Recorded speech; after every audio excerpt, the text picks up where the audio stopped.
All right, peace and love, y'all. Y'all know what it is. It's your boy Bone Simmons, man. T&R Network, Teach and Reveal, Truth and Reality. That's what we here to deal with, man. Less tea, more bread. I'm sure everybody's seen this DJ Akademiks statement and the countless replies that have, happened since that comment has came out or was made public. However, I listened to all of the reactions that I seen. And before doing this video, I was, hoping that somebody was going to address it in the proper way, even though it was a lot of valid points and every reaction point was valid. Just was a couple things that I was, that just screamed out to me that I had to, jump on here and kind of throw my 2 cents in, as the saying goes, right? Not going to drag it out. And what I'm not going to do is attack DJ Akademiks personally. It's not about Akademiks personally. You know what I'm saying? It's about what he represents. It's about the disillusion that comes about when you see somebody like him, when you hear somebody say the things that he says.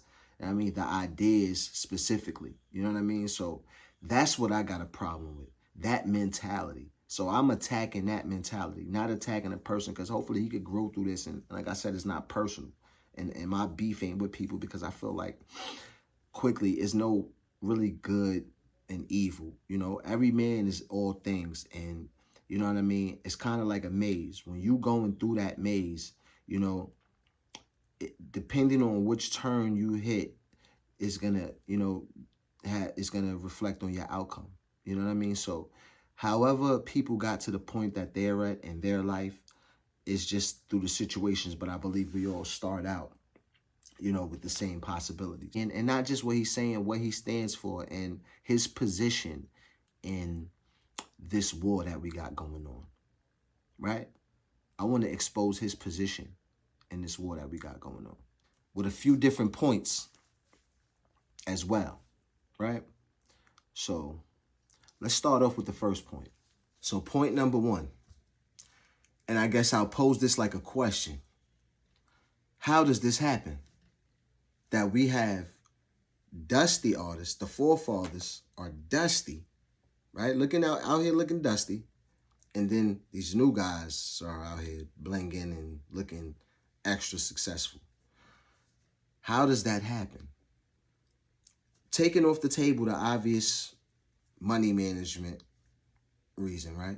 Taking that argument off the table. Let's just say, even though, these guys are coming from poverty, coming from, not well studied in economics and things of that sort. But this is on both sides. This is both times. So, they both have the same starting point, right? So now taking that off the table, how does this happen? Right now, artists are starting to take more ownership of their music, but, that's not the biggest artists. The most successful, biggest artists are not in ownership of their music. They're attached to major labels. So we're talking about major artists that's on major labels, right? Well, first let's understand this. How they get bigger and more successful and get more money is through what we see happening actually. Sponsorships, bigger deals. And this is because hip-hop is now being more globally recognized, and the marketplace for hip-hop, as it's more globally marketed and more people are influenced by it. And that's another topic for another day, but why these people are influenced by it. But since it's so influential, obviously these companies are understanding how to market and make that money, right? But we got to understand that these companies still have an agenda. That's why being associated with a major label gives you a lot more exposure, right? And you gain a lot more notoriety, right? Now, just knowing common sense, companies can't invest in something that's going to be detrimental to their bottom line or their overall goals, right, and morals. So we have to look at something that's changed from then to now. The message in hip-hop, right? Why was those doors closed to those artists and open to these artists now? More importantly, there's a different message being spread now that these companies can align with. They can sponsor these artists of these generations, and it doesn't go against their moral beliefs, because you're not motivating people to be more aware anymore. It's not, and those artists that are, or they'll call you a backpack rapping, and you're not gonna be, these dudes will call you dusty. They're gonna call you a bum, and you're broke. So if you don't want to be called dusty, you're gonna have to be getting next to the bag, man. If you want the respect and the admiration of a guy like AKADEMIKS, who has the ear of young people, you know, and not all young people, but more than I'm comfortable with him having an ear, you know, more two's enough. Two's too many.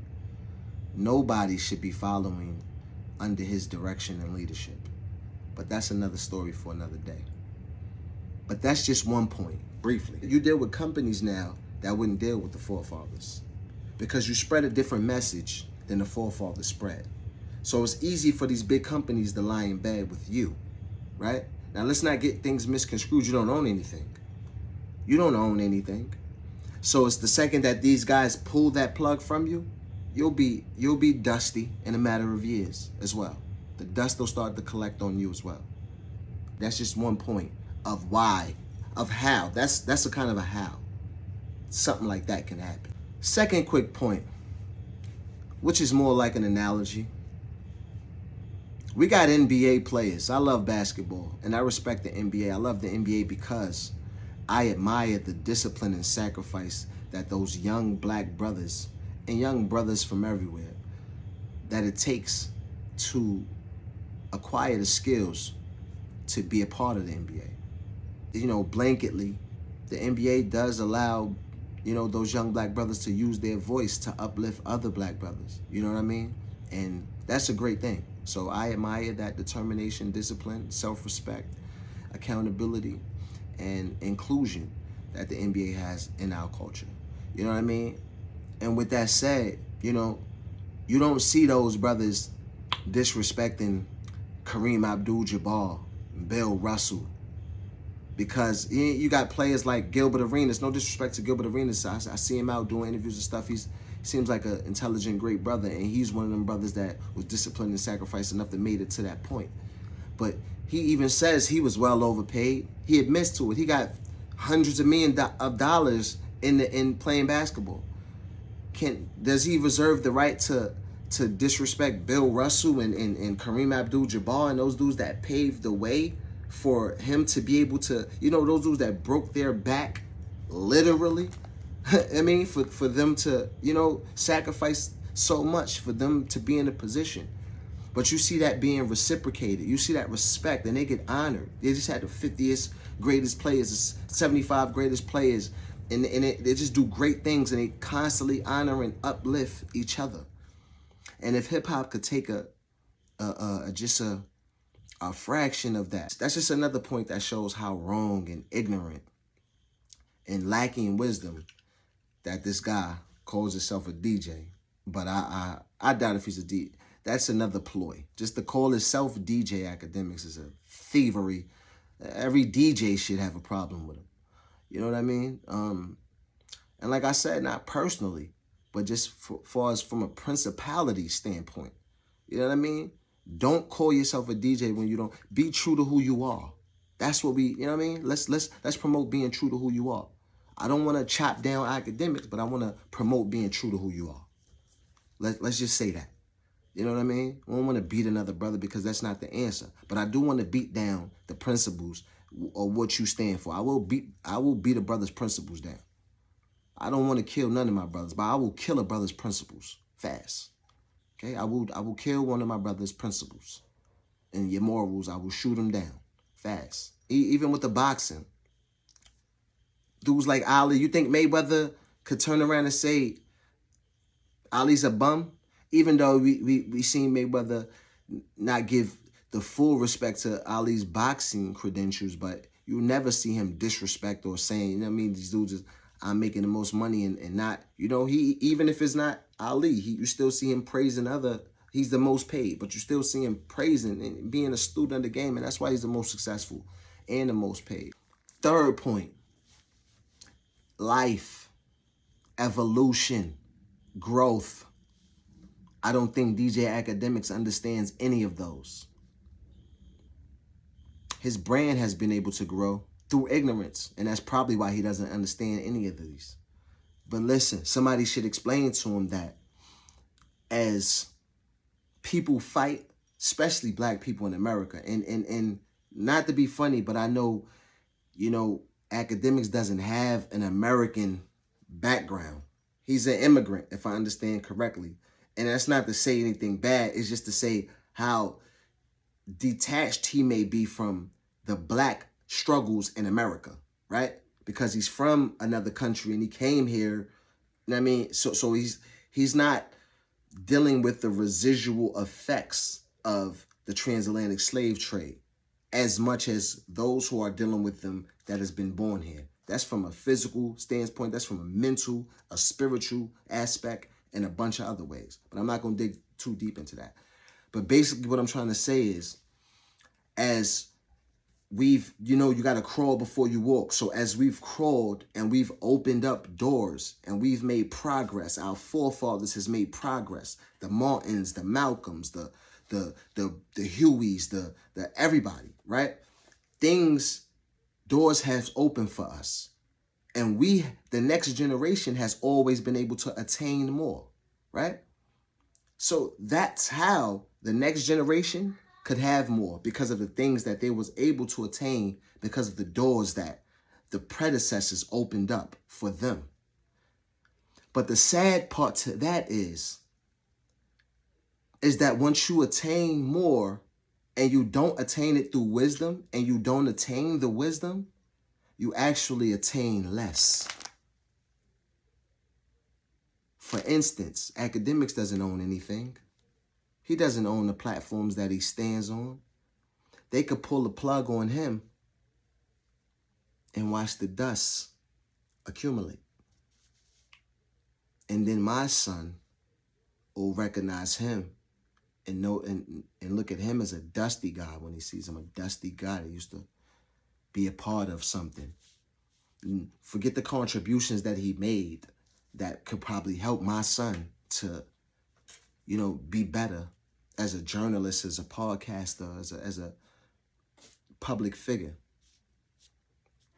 But we missed that point. Akademiks missed that point. It's like they have the saying, I may butcher it, but they got a saying, tough times build strong people. Strong people build easier times. Easier times build weak people, right? And then weak people make hard times, right? So it's kind of like a cycle. And Akademiks is proof of that in hip hop, you know, and it's crazy. So, you know, and it's sad that he's not empathetic enough to understand the struggles of black people in America and this thing of ours that we have created and nurtured and has been stolen from us, has been butchered, has been held over, it's, you know, it's the rope that's hanging us. And it's sad. And, you know, one of the guys that's kicking the chair is DJ Akademiks, our brother. You know, but like I said, it's not about him. It's about what he stands for. It's about what he believes. It's about, you know, what he's promoting. And I can't stand by and let that be promoted. Last point. Point 4. This may be a little vain, but it ain't no fun when the rabbits got the gun, right? We in a position right now where, you know, people are being validated by money. Now, don't get me wrong, I understand the importance of money because, you know, money is a tool that we can use to further our course, to further our culture, our nature, we can build things. It takes money to build things. It takes money to, nurture things, physical things. And we definitely want to build physically, especially coming from behind the curve, as Africans. So money is necessary while dealing with life. But it's how you look at that money is more important, because, how you look at the money also will affect how you can get the money, how much money you can get, your perception. Money ain't everything. And happiness is, satisfaction is, love is everything. And sometimes to achieve and to acquire happiness and then to acquire true love and then to acquire those things, that self-satisfaction feeling inside, to know that you're right with God and you right with yourself, and now you're receiving the blessings of seeing life in the most beautiful, glorious way, and being embraced and in sharing life and sharing love with the ones that's close to you that you do love. Once you experience those things, that's something you can't buy. But once you reach further for these things, it may take you away from a path of money, right? Just like once you're trying to grind and just get money, it could take you away from the paths of the things that you really love, your family and your friends. You see how people that's grinding to get money all the time, they don't get a chance to spend time with the ones that they love the most. And when they dead or in jail, taking their last breath or walking in their last place that they're going to be forever, that's all they think about, is the things that matter the most. And with all the things that they do got, they realize what they don't have, and it hurts even more, right? It works the same way. Once you're pursuing the things, once you have wisdom and you're pursuing the love and you live you don't need the money as much. The energy to always just get money, you realize you don't need it. You realize it's a thing of the earth. You realize it's a thing that was made. You realize, the importance of it, but you realize what it is. So it's not about that. But we fall away from that. We don't have that understanding. So the guy with the bag is always right. He could be a pedophile. He could be a rat. He could be a coward. He could be an abuser. He could be a grimy. He could be a grimy individual. If he got the bag, he's validated in this culture. So not only is Akademiks saying that, he believes that because now that he's making money, he feels superior. So it's just one of them cases. Ain't no fun when the rabbit got the gun. We could tell Akademiks is not the swaggiest guy. He's not cool. He's not, you know what I'm saying? Pause. He's not to talk about fish graduate, but he ain't the fly. You know what I'm saying? Not the flyest. He's not the, not the strongest. He's none of that. So just looking back, thinking of the high school days and the block days and, who was allowed in and who wasn't, who everybody, who, personality-wise too, not just looks. We know Akademiks was kind of, he wasn't captain of the football team. He wasn't voted most likely to succeed, most popular. The girls wasn't nobody. He probably went to school with a bunch of people that don't remember him from school. You know what I'm saying? So I say that to say this. He's dealing with he's giving back to the world a little what he received, in my opinion, what wisdom tells me from looking at him and knowing his personality and seeing how once being a part of this culture, he's acting. I can tell his roots through the eyes of wisdom. You know what I'm saying? And it's not to be disrespectful to him. It's just like, it is what it is. So you can't all the way take his, word for what's cool and who's dusty and who's not, because he's not really a cool kid. And obviously, lastly, I'll just end off with this. If he was relevant, speaking about something relevant towards the success of our culture, do you think he would be on as many publications as he is? Nah, they would cancel him and he would have been dusty. So he only can say that because that's all he would say. He can only say that because he won't say nothing more important. Teach and reveal, that's what we're here to do. Truth and reality, that's the truth about DJ Akademiks. And I ain't gonna hold back. Tap in, y'all. TNR Network. Peace and love, man. You too, Akademiks. Peace and love, brother.